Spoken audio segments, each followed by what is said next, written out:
Hello everyone and welcome to our another vlog. For today's video, pupunta kami ng Cebu to Siargao. So here, maaga kami nagising around 2 a.m. And mas pinili na rin namin na maaga para mas maagang ma-check yung mga luggage since hindi kami sure if okay yung mga luggage namin. And finally here, nakuha na namin yung boarding pass namin. Since naka-check-in naman ako online, na-print na lang namin here sa mga kiosk sa airport. So, nag-print na rin kami ng bag tag here. And nag-bag drop na lang din kami. By this time, nakapila na kami ni na Mitch Ron sa may custom. Final checking ng mga gamit and scanning na rin. Yan, kwentuhan kami habang nag-aantay kami sa turn namin para sa may custom. And yeah, that's it. Gaanong nakapila ngayon sa may custom. Tamang antay lang kami here. And finally, nakalampas na kami ng sa may custom and we need to find our gates here. However, maaga pa masyado and napansin namin na nagugutom kami and try namin makahanap ng makakainan here. Tamang kwentuhan lang and chill at biruan habang hinahanap namin yung gate namin before kami humanap ng kainan. Siya na guys, kung ganito ako mag-voice over kasi hindi pa ako sanay. And kinuha na Mitch yung phone ko kasi sabi ko vlog ko naman to, baka pwede mo akong i-video. Kaya ayan, ako naman, diba laging siya. Si Ron, ayan din siya. Final nakita ni Mitch tong handy kasi favorite daw niya to. So dito na lang din kami kakain. Na rin to ng dinner last night and breakfast na rin. Then siopaw, tapos siomay sa kanila na may rice. It's just that sobrang pricey talaga dito sa loob ng airport kapag dito kayo kumain. Kaya advisable talaga na bring your own food na lang.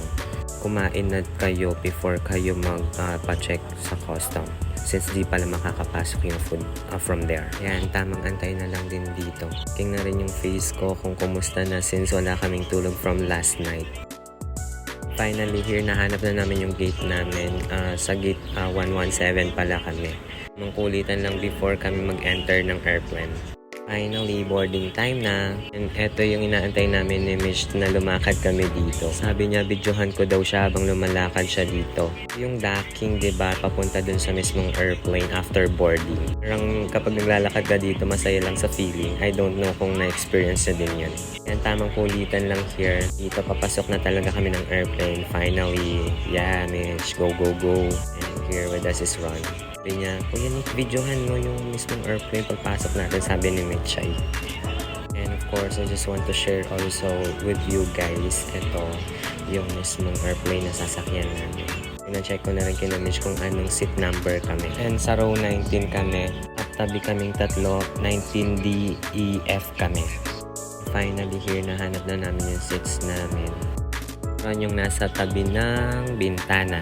Ulitan sila dyan kung sino daw dapat yung nandyan sa tabi ng bintana. Kasi naman, ganito yung view na makikita mo kapag nasa tabi ka ng bintana. Tip na to, kinuha ko lang kay Ron. Credit to you. Onek. Ayos naman yung naging flight namin ngayon. And yeah, naka-depart na rin kami since 1 hour lang naman yung biyahe from Manila to Cebu. And eto na naman yun siya. Lalakad na naman daw siya at videohan ko na naman daw. And welcome to Cebu. Actually, delayed ng 1 hour yung flight namin. Naman Cebu Pacific. Tiyana! As long as okay and good yung flight namin, okay na din. So again, welcome to Mactan International Airport, Cebu City. Man siya, nagmamaganda na naman sa paglakad. Tiyana! Kami din. Ayan si Ron. Oh. Lagi na lang din siya. Yan, front cam ko muna tong camera ko. Papaano meron naman akong ambag dito sa vlog ko. Ganito talaga ako mag-travel, parang balot na balot, takot na takot sa mga tao. Every time na nagta-travel ako, gusto ko na face mask, naka-cap, tsaka naka-shades ako na dark. Comfortable kasi ako kapag ganito suot ko. Kung na videohan yung paglabas namin ng airport, punta pala kami ng Taboan Market to buy some dried foods. Ng daing, danggit, and of course, pusit. And eto, papakita ko sa inyo yung bridge na sikat sa Cebu. I'm not sure kung ano talagang pangalan nito. Sorry, comment down below na lang kung alam niyo tong pangalan ng bridge na to. Ang ganda niya actually, malakas maka ibang bansa. Yan ang structure ng bridge na to. Ayan, enjoy! Gusto ko na lang din isisingit. Actually, yung flight na to, it was booked nung pang April. So, once din namin siyang inantay. And connecting flight talaga, plan talaga is to Siargao lang. However, nagpalit siya bigla. Kaya nirebook na lang namin. Kaya lang, ang meron lang is connecting flight lang talaga. Got the chance na lang to see Cebu na rin. Kaya ginrab ko na rin ang chance nito. Finally, nakadating na din kami sa Tagbuan Public Market. Tamang pili lang ng mga pwedeng bilhin. Sila dito na daing, pusit, and danggit. Yun lang pala yung na-videohan ko dun sa market na yon. And nabanggit ko na ba na we're planning to have lunch here in SM Cebu. Kaya after namin doon, dumiretso kagad kami dito kasi mag-early lunch kami. Sa delayed flight namin Manila to Cebu, we have planned to have a fast lunch here. However, pagdating namin dito, hindi pa pala nakabukas yung SM.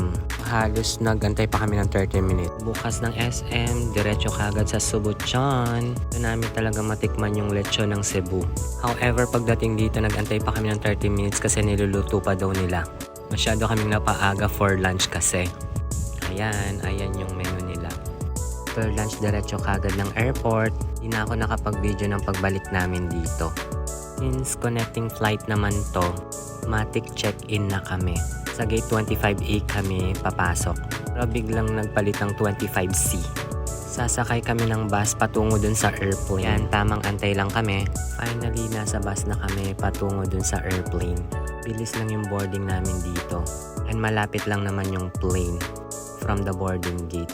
Ayan, tamang antay lang ng pila pasakay ng airplane here. And ayan si Mitch. Sobrang init kasi actually walang pa free umbrella ang Cebu ngayon. Hindi naman sa kartihan pero mainit talaga. Ayan, nakapasok na kami dito sa airplane. Maliit lang yung airplane na to. Sasayak lang punta nito. Yan, tamang picture lang and video dito. Nakaupo na kami. Now, magkatabi kami ni Chay. Dapat yung seat ko is tabi ng bintana since sabi ni Mitch ang gusto niyang tumabi dun sa bintana. Siya na lang pinalugar ko. And that's her view. Here, na-videohan ko na lang to nung malapit na kaming lumapag sa Sayak. Nakikita nyo takot na takot si Mitch here. Kaya pinahiram ko na lang nung headphone ko. Finally, nakalapag na din kami. Mas mga foreigner talaga yung kasama namin dito. Sino ka dyan? Kilig-kilig ka na naman.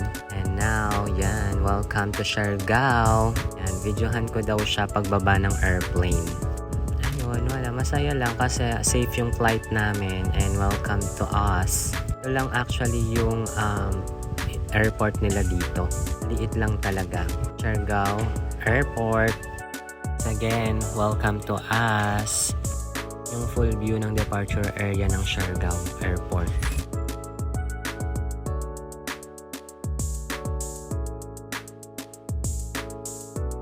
Ayan yung airplane, maliit lang talaga siya.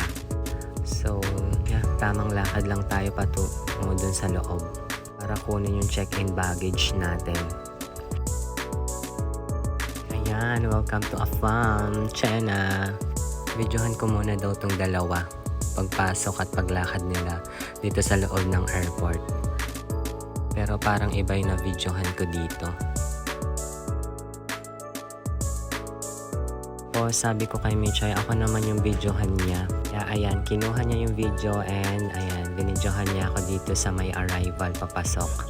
Ayan, napakasimple lang ng airport.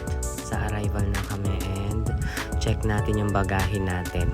Sige, ganda-gandahan muna habang papasok tayo. And dito hindi na ako nakapag-video palabas ng airport. Kaya na pala kami ng van patungo sa General Luna kung saan nasan yung accommodation namin. Price nito 300 per head. Ida-drop ka na dun sa mismong accommodation. Joiners to, so madami din kayo. Baka yung kasama papunta din sa mga accommodations nila. Ayan yung madadaanan. So, sa part 2 na lang natin ipakita yung accommodation natin. I-end ko muna yung vlog na to kasi mahaba na siya. Ayan yung makikita natin along the way sa accommodation to General Luna. See you sa next vlog. Bye-bye!